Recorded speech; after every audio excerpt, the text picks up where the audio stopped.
क्या हो जब कोई अपनी मेडिकल स्टडी को गलत तरीके से इस्तेमाल करे, पैसों के लिए लोगों की जान बचाने से ज्यादा वो जान लेने का काम करे। तो आज की कहानी इन सभी बातों के ऊपर दिखाई जाएगी। इस मूवी की कहानी शुरू होती है कोरी और जेफरी नाम के दो भाइयों से। उन्होंने सभी हॉस्पिटल के ट्रैकिंग नंबर को हैक करके रखा हुआ था और अब जब भी कोई इमरजेंसी नंबर पर कॉल करता था तो वो कॉल उन तक पहुंचता था। दूसरी तरफ एक कपल अपना रोमांटिक टाइम बिता रहे थे कि तभी उस लड़की के हाथ में एक चाकू घुस जाता है और तब वो इमरजेंसी नंबर पर कॉल लगाती है। कुछ ही देर में वहाँ पर कोरी और जेफरी एम्बुलेंस लेकर पहुंच जाते हैं। वो लड़की को इलाज के लिए अपने साथ ले जाते हैं और उनकी पॉलिसी का बहाना बनाकर वो लड़की के बॉयफ्रेंड को उसके साथ में आने नहीं देते हैं। एम्बुलेंस के अंदर जेफरी उस लड़की से कुछ हेल्थ रिलेटेड क्वेश्चन पूछ रहा था और कुछ देर में उसे एनेस्थेसिया देकर बेहोश कर देते हैं। फिर वो उस लड़की को अपनी सीक्रेट लोकेशन में लाकर उसकी बॉडी की सर्जरी करते हैं और उसकी बॉडी के कुछ ऑर्गन्स को एक डॉक्टर के पास में बेच देते हैं। असल में दोनों भाई ब्लैक मार्केट में बॉडी के ऑर्गन्स को बेचते थे और इन सब में वे दोनों बहुत अच्छे पैसे कमा रहे थे।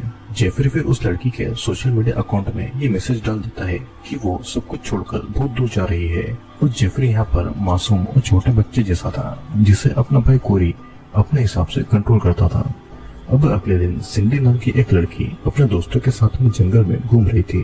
तभी एक पत्थर से टकराने पर सिंडी के पैर पर चोट लगती है और तब वे लोग इमरजेंसी नंबर पर कॉल लगाते हैं।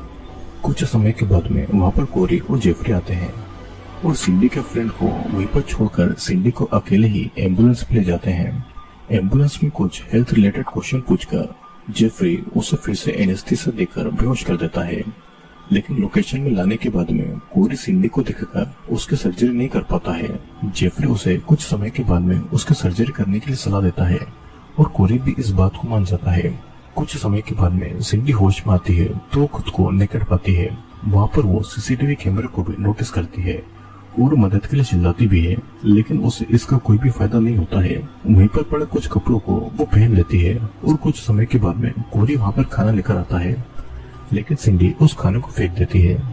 गुस्से में कोरी सिंडी को हैरेस करने लगता है और तभी सिंडी उसके फेस पर लात मारकर उसे खुद से दूर कर देती है।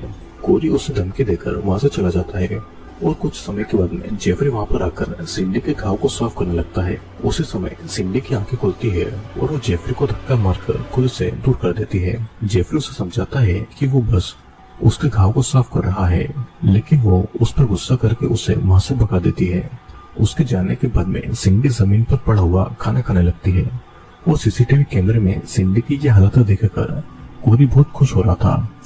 कुछ समय के बाद में कोरी सिंडी के पैर को चेक करने आया था, लेकिन वो और भी बुरी तरीके से सिंडी के पैर को डिसलोकेट कर देता है ताकि वो वहाँ से भाग नहीं सके। सिंडी बहुत दर्द में थी तो कोरी उसे एक डील करता है कि अगर वो उसकी सारी बात मानेगी तो वो उसे पेन किलर दे देंगे जिससे कि उसे और दर्द महसूस नहीं होगा। सिंडी इस बात को मान लेती है और कोरी उसे पेन किलर दे देता है, लेकिन वो पेन किलर नहीं बल्कि बेहोशी की दवाई थी जिसे पीते ही सिंडी बेहोश हो जाती है। होश में आने के बाद में वो देखती है कि कोरी उसका रेप कर रहा है और सिंडी में इतनी ताकत नहीं थी कि वो कोरी से लड़ सके।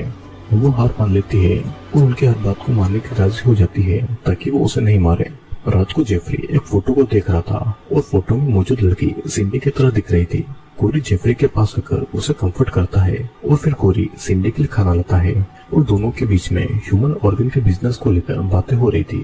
कोरी के मुताबिक वो इससे बहुत सारे लोगों की जान बचा रहा है और सिंडी यहाँ पर कोरी को चैलेंज करती है कि वो उसके भाई को उसके ही खिलाफ कर देगी। इस बात को इग्नोर करके कोरी वहाँ से चला जाता है और अगले दिन सिंडी जब कपड़े बदल रही थी तो उस समय वहाँ पर जेफरी आता है जो कि सिंडी को नेकेड देखकर अनकंफर्टेबल फील कर रहा था।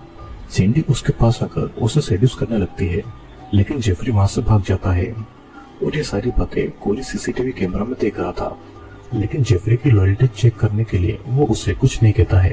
अब इधर जेफरी उसके बेड पर भी सिंडी के बारे में ही सोच रहा था और अगली सुबह जेफरी सिंडी के लिए बहुत ही अच्छा ब्रेकफास्ट बना रहा था, जिसे देखकर कोरी उसे बताता है कि वो जल्दी ही सिंडी की सर्जरी करने वाले हैं, जिसे सुनकर जेफरी को बहुत बुरा लगता है। कोरी खुद सिंडी के लिए ब्रेकफास्ट लेकर जाता है और उससे कुछ हेल्थ रिलेटेड क्वेश्चन पूछता है। सिंडी उसका सवालों का जवाब तो दे देती है, लेकिन कोरी को बहुत गालियां भी देती है और इस वजह से बिना कुछ बोले कोरी वहाँ से चला जाता है। कुछ समय के बाद में वहाँ पर जेफरी आता है और सिंडी अपनी बातों में उससे फंसाने लगती है और दोनों वहाँ पर इंटीमेट होते हैं। सिंडी को ज्यादा करीब आता देखकर कोरी जेफरी को समझाता है कि सिंडी यहाँ से बाहर निकलने के लिए उसका साथ में बस ये नाटक कर रही है, लेकिन जेफरी कोरी की बातों पर यकीन नहीं करता है और वो कोरी से ही झगड़ा करने लगता है, क्योंकि जेफरी नहीं चाहता था कि उनकी बहन होप की तरह ही सिंडी मारी जाए। कोरी किसी तरह जेफरी को शांत करता है और दिन ब दिन जेफरी और सिंडी करीब आ रहे थे। जेफरी सिंडी को उनकी बहन होप के बारे में बताता है कि उनके पेरेंट की मौत के बाद वे सभी एक साथ रहा करते थे, लेकिन कुछ समय के बाद में कोरी उन लड़कियों को घर पर लाने लगा था, जिसकी वजह से होप डिप्रेशन में चली गई थी और उसकी मौत हो गई थी। सिंडी बिल्कुल होप की तरह ही दिखाई देती है और इसीलिए उन लोगों ने अभी तक सिंडी को नहीं मारा है। कोरी वहाँ पे आकर जेफरी को काम के लिए वहाँ से ले जाता है और कुछ समय के बाद में अपने साथ एक बेहोश लड़का लाकर वे लोग वापस आते हैं। कोरी सिंडी को रूम के कोने में बांध देता है और फिर लड़के के होश में आने के बाद में जिंदा ही उसकी सर्जरी करने लगता है। सिंडी उनको ऐसा करने से मना कर रही थी, लेकिन वे लोग उसकी बातों को इग्नोर कर रहे थे। अब कुछ ही समय में वो लड़का तड़प तड़प कर मर जाता है और काम खत्म होने के बाद में कोरी सिंडी से कहता है कि वो अब से उसी के सामने दूसरे लोगों की सर्जरी करेगा।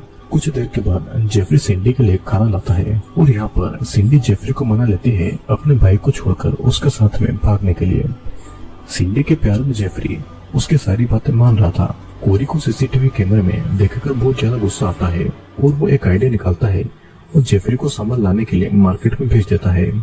वो सिंडी के पास आकर उसे कहता है कि उसी ने उनकी बहन होप को जेल देकर मार डाला था और ये सुनकर तो सिंडी बहुत ज्यादा डर जाती है। कोरी एक गैस रिलीज करता है जिससे कि सिंडी बेहोश हो जाती है और सिंडी के होठ और उसके प्राइवेट पार्ट को सील देता है। जेफरी के आने के बाद में वो सिंडी की ये हालत देखकर बहुत ज्यादा गुस्सा होता है। कोरी उसे समझा रहा था कि सिंडी उसे बातों में फंसा रही है, लेकिन जेफरी गुस्से में केरी को मार मार कर बेहोश कर देता है। तभी सिंडी भी होश में आकर जेफरी को सिलेंडर से मार मार कर बेहोश कर देती है और वहाँ से भाग जाती है। अब कुछ समय के बाद में दोनों भाइयों को होश आता है और कोरी जेफरी को शांत करके उसे कंफर्ट करता है। अब एक दिन एक लड़की उनके पास में कॉल करके मदद मांगती है और दोनों उसी लोकेशन में उस लड़की की मदद करने के लिए जाते हैं। अचानक वो लड़की और उसके सभी दोस्त मिलकर उनको इलेक्ट्रिक शॉक देकर बेहोश कर देते हैं और वे सभी सिंडी के ही दोस्त थे। होश में आने के बाद में कोरी देखता है कि उसी लोकेशन में उसको और उसके भाई जेफरी को बांध कर रखा गया है। कोरी सिंडी से रिक्वेस्ट करता है कि वो उसके भाई को छोड़ दे। तो सिंडी के मुताबिक तो उसने कभी जेफरी से प्यार नहीं किया था। सिंडी अपने साथ में कुछ बचर्स यानी कि कसाई को भी लाई थी ताकि वे सभी कोरी की बॉडी को जेफरी के सामने टुकड़े टुकड़े कर दें। अब उसी समय उस घर से बाहर वही डीलर आता है और सिंडी को ऑर्गन के बदले में बहुत सारे पैसे ऑफर करता है। सिंडी उसे वहीं पर कुछ देर रुकने को कहती है और अंदर आकर वो अपने दोस्तों और बचर के साथ में मिलकर कोरी के ऑर्गन निकालकर उस डीलर को पैसों के बदले में बेच देती है और इसी के साथ में ये मूवी ये प्रिंट होती है। दोस्तों कोरी और जेफरी दोनों ऐसे भाई थे जो कि इमरजेंसी नंबर को हैक करके उस पर आने वाले कॉल को ट्रैक करके लोगों के इलाज के बहाने उन्हें किडनैप करके उनके ऑर्गन को निकालते हैं और फिर उसे ब्लैक मार्केट में बेच देते हैं। उन्हें एक दिन सिंडी मिली थी, लेकिन सिंडी उनकी मरी हुई बहन होप की तरह दिखाई देती थी और इस वजह से वे लोग उसे नहीं मार पाए और इसी मौके का फायदा उठाकर सिंडी वहां से भाग गई और 1 साल के बाद में उनके तरीके से उनको सजा दी। दूसरे की बॉडी के ऑर्गन बेचने वाले लोगों के ऑर्गन ही ब्लैक मार्केट में बिक गए। कोरी ने अपनी बहन होप को इसलिए मारा था क्योंकि वो उसके काम और उसकी गर्लफ्रेंड्स के बीच में दखल देती थी। वो इतना दरिंदा था कि उसने अपनी बहन को भी नहीं छोड़ा। तो दोस्तों वीडियो कैसा लगा नीचे कमेंट करके जरूर बताना और हाँ, अगर अपने चैनल को सब्सक्राइब नहीं किया है तो सब्सक्राइब जरूर कर लेना क्योंकि मैं आपके लिए बहुत ही इंटरेस्टिंग वीडियो लेकर आने वाला हूँ।